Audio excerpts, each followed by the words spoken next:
I know you have heard a lot.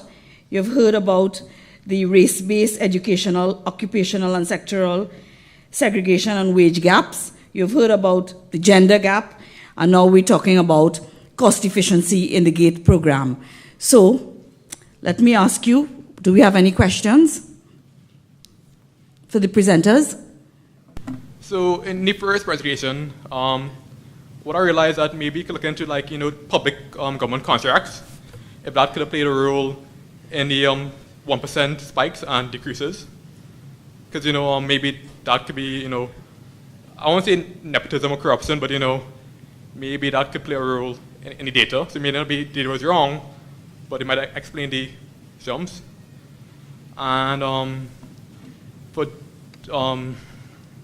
the next presenter, when it comes to female entrepreneurs, you're right. I read a paper this morning about the access to finance is the same, and maybe other factors, like societal factors, that kind of put women in these low-paying, I don't want to say low-paying, but low profitability and low-growth markets. So maybe there's a social aspect, from our colonial past. For example, how women were retailers. When I say retailers, they would farm and they would take it to the market and they would sell what they have or sell what they have inside the room. Maybe it might be a cultural precedence. That's why women might feel kind of, I won't say hard to break into the more manufacturing markets. And again, there's overall gender bias as well that put women into that. So I don't know, what's your take? If cultural precedents would have, ingrained, yeah. Thank you. Good afternoon. So for the second presentation, it sounded as though that you were exploring, and I knew you were limited in terms of time, but it sounded as though you were exploring gender-based barriers to enterprise development. I didn't really hear you bring out the innovation theme. And so what is the specific barrier to innovation for women in particular? I'm still not clear on that. More importantly, how do you go about defining innovation?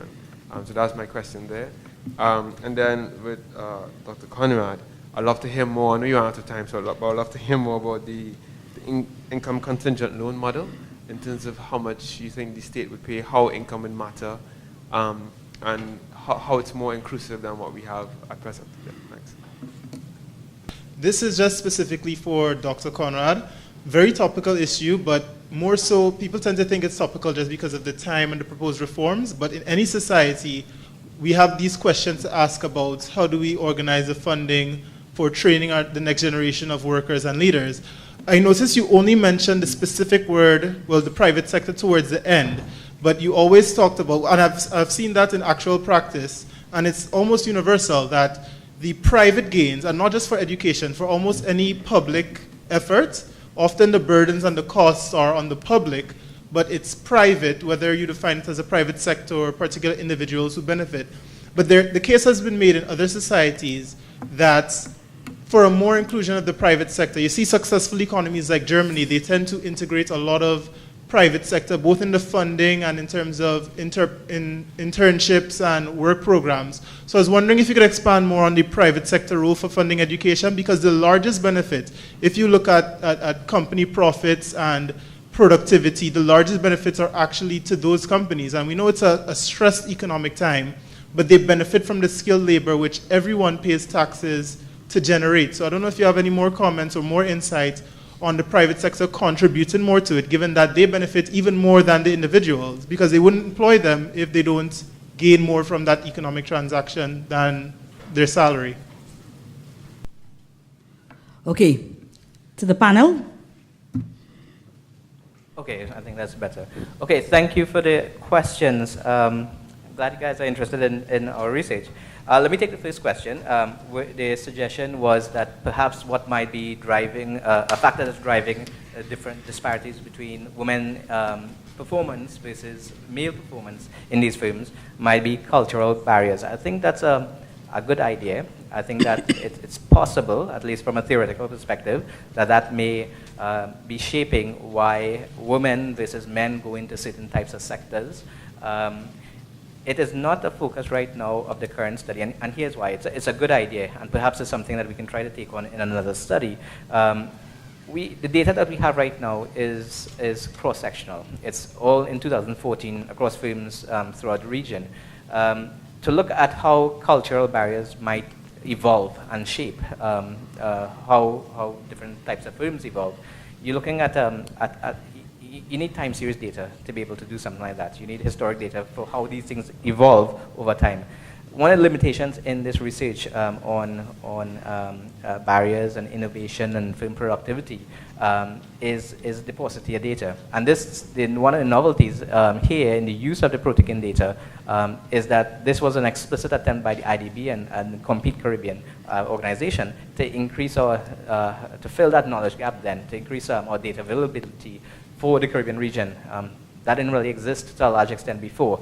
The World Bank Enterprise Survey does have data, but again, the focus was international. Many Caribbean countries or sectors may not have been involved in there. And also the types of questions would have been a bit different that didn't allow us to drill down on Caribbean-specific events. So good idea. I like the idea. Maybe it's something that we can take on for future research, but it's not something that we can address right. It's not a focus of the current study, nor is it something we can address within the context of cross-sectional data just for one time period across Caribbean countries. The second question concerning innovation, good question. I mean, ultimately, slightly different topic versus what we are looking at. We're taking it as given that the literature suggests that there are differences in terms of female performance firms versus male performance.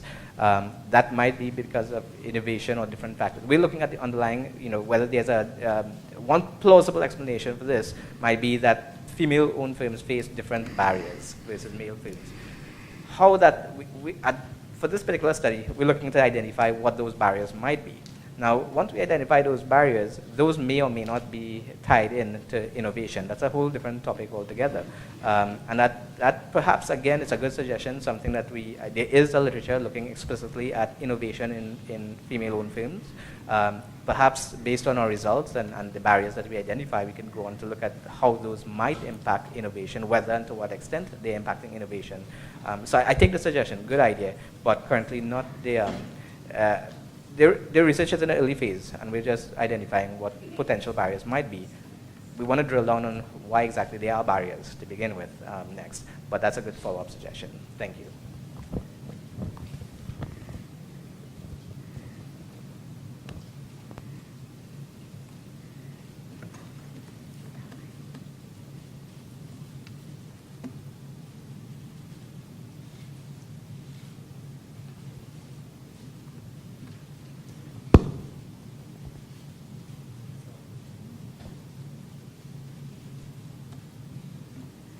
Thank you for your comment.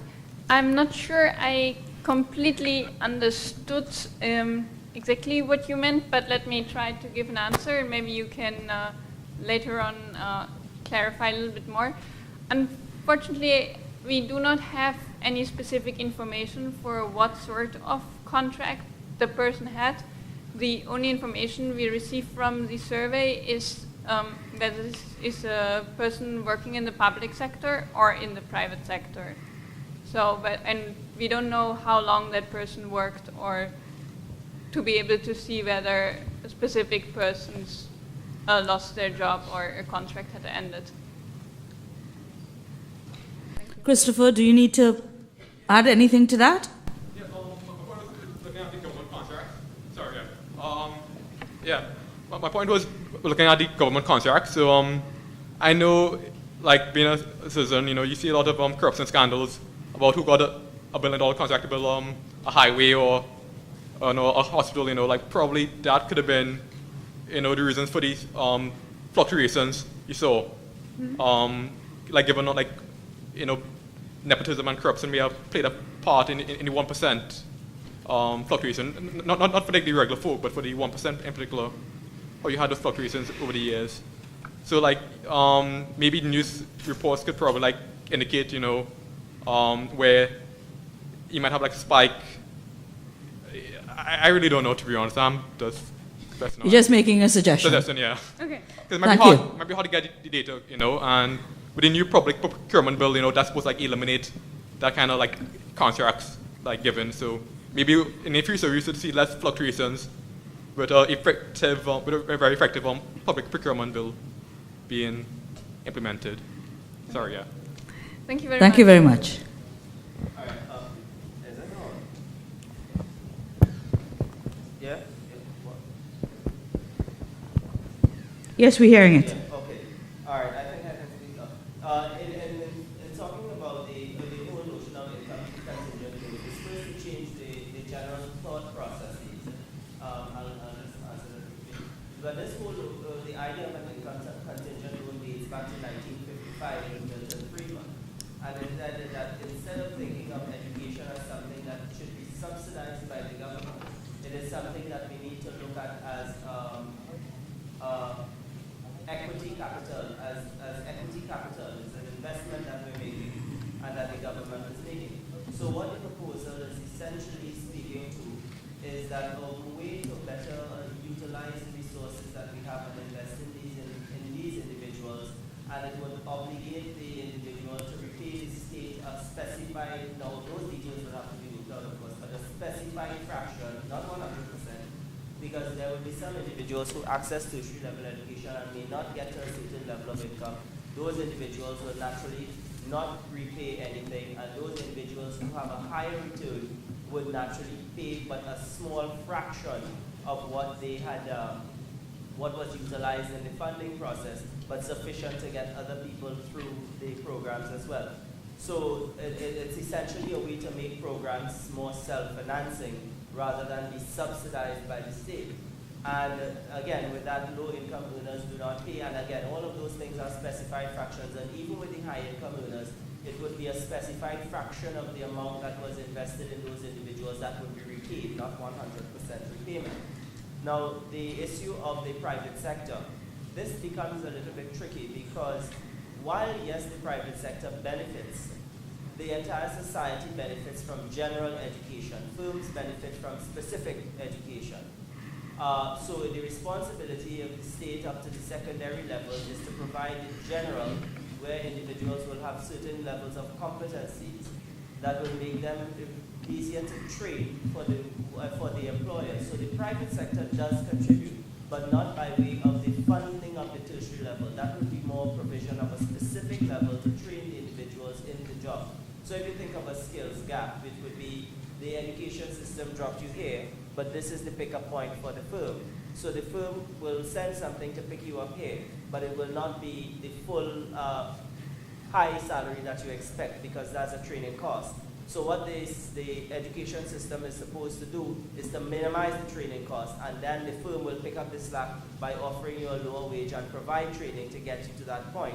Save and except you are at that point where you can get that wage where you are fully trained by the system, and those would be those individuals who would have access to tertiary education and be able to step out of the tertiary level institution and step into the job market without needing any additional training, and they would repay a higher percentage of what was utilized for them, so that the lower level individuals